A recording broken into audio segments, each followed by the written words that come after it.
La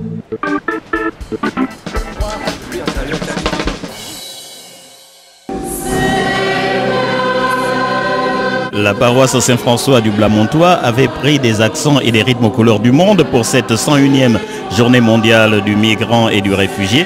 C'est dans ce coin de Meurthe-et-Moselle que la pastorale des migrants avait choisi de se retrouver pour affirmer le souci constant pour les hommes et les femmes venus d'ailleurs.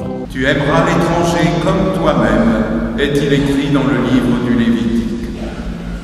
Quant à Jésus, combien de fois a-t-il donné en exemple des étrangers qui lui manifestaient leur confiance?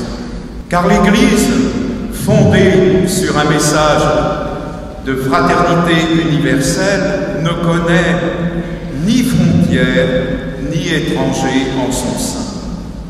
Elle a même pour mission d'être sacrement, fermant de fraternité au sein de notre humanité.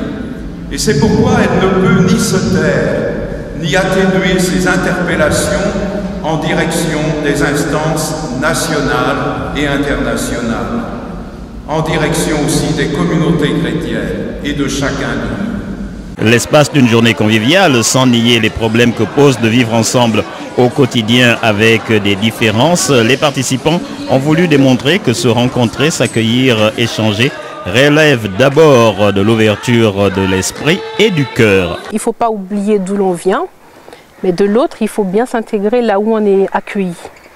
Et moi, je trouve que c'est le plus important, être intégré totalement dans le pays où on est accueilli.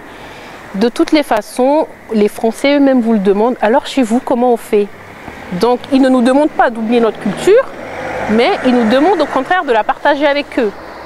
Donc, je trouve que c'est important, d'un côté, de bien intégrer la culture française, mais de ne pas oublier d'où on vient, parce qu'eux aussi, ils ont envie de savoir cette culture. Donc, nous, on doit apporter cette culture à eux, la montrer comment ça se fait.